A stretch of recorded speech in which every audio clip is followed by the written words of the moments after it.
Salam sejahtera bagi kita semua. Perkenalkan, saya Elizabeth Kristia Anjani, nomor induk mahasiswa 192101133.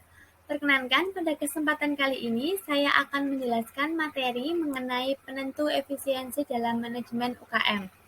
Untuk menyelesaikan tugas pada mata kuliah MUKM dengan dosen pengampu Bapak Yanuar Saksono.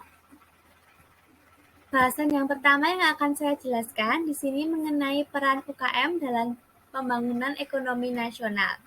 Peran UKM ini membantu meningkatkan pertumbuhan ekonomi nasional, membantu penyerapan tenaga kerja yang berperan dalam pendistribusian hasil pembangunan, dan juga UKM di sini memiliki peran yang sangat penting dalam pembangunan dan perkembangan ekonomi di Indonesia. Semua usaha besar di Indonesia berawal dari UKM. Ada beberapa faktor penentu efisiensi UKM. Yang pertama, efisiensi eksternal, kemudian ada efisiensi internal, yang ketiga ada efisiensi alokatif, kemudian ada efisiensi dinamis, selanjutnya ada efisiensi sosial, dan yang terakhir ada efisiensi waktu. Jadi ada 6 faktor penentu efisiensi UKM. Pada kesempatan kali ini, saya akan lebih fokus membahas mengenai efisiensi dari faktor internal. Faktor internal memiliki beberapa faktor. Yang pertama, kurangnya permodalan dan keterbatasan akses pembiayaan. Di sini modal merupakan faktor utama yang sangat diperlukan untuk mengembangkan suatu unit usaha. Jadi modal di sini sangat penting dalam suatu usaha. Modal ini hanya dimiliki oleh pemilik usaha. Jika pemilik usaha terdapat kekurangan dalam mengembangkan usahanya atau untuk dalam permodalan, ini pemilik usaha dapat menambah modal dengan cara mengajukan pinjaman di bank. Namun biasanya saat kita mengajukan pinjaman di bank, ini kita terkendala oleh persyaratan administratif yang harus dilengkapi. Faktor yang kedua ini adalah kualitas sumber daya manusia. Keterbatasan sumber daya manusia dalam usaha kecil dan menengah ini dilihat dari segi pendidikan formal maupun pengetahuan dan juga keterampilannya. Ini sangat berpengaruh terhadap manajemen pengelolaan usaha. Kualitas sumber daya manusia ini yang kurang memadai juga tidak membuat usaha tidak berkembang secara optimal.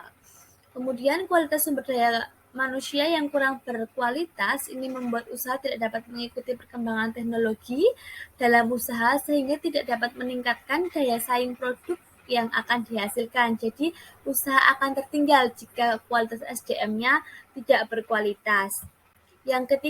Faktor yang ketiga ini adalah lemahnya jaringan usaha dan kemampuan penetrasi pasar. Apa sih yang dimaksud dengan lemahnya jaringan usaha ini? UKM di sini merupakan suatu unit usaha keluarga dengan jaringan yang sangat terbatas dan kemampuan penetrasi pasar yang rendah. Selain itu, produk yang dihasilkan jumlahnya juga terbatas dan memiliki kualitas yang kurang kompetitif. Jadi beda ya UKM dengan usaha yang sudah jadi, yang sudah besar, yang memiliki jaringan yang sangat luas, kemudian hubungannya yang sangat solid, didukung lagi dengan teknologi yang bagus yang dapat menjangkau pasar internasional dan promosi yang jauh lebih baik. Faktor yang keempat untuk faktor internal yaitu ada mentalitas pengusaha UKM. Jadi seorang pengusaha UKM ini harus memiliki semangat jiwa entrepreneur yang tinggi dalam mengembangkan usaha UKM-nya. Semangat yang dimaksud di sini adalah memiliki inovasi, ulet, tanpa menyerah, dan juga mau berkorban, serta semangat untuk mengambil resiko. Jadi tidak takut mengambil resiko. Kemudian faktor yang kelima ini adalah kurangnya transparansi. Jadi kurangnya transparansi antara generasi awal pembangunan UKM ini akan sangat berpengaruh. Banyaknya informasi dan jaringan yang disembunyikan dan tidak diberitahukan kepada pihak yang selanjutnya, ini akan menjalankan usahanya sehingga menimbulkan kesulitan bagi generasi penerus dalam mengembangkan usahanya. Baik demikian presentasi yang dapat saya sampaikan, semoga dapat bermanfaat untuk kita semua. Terima kasih.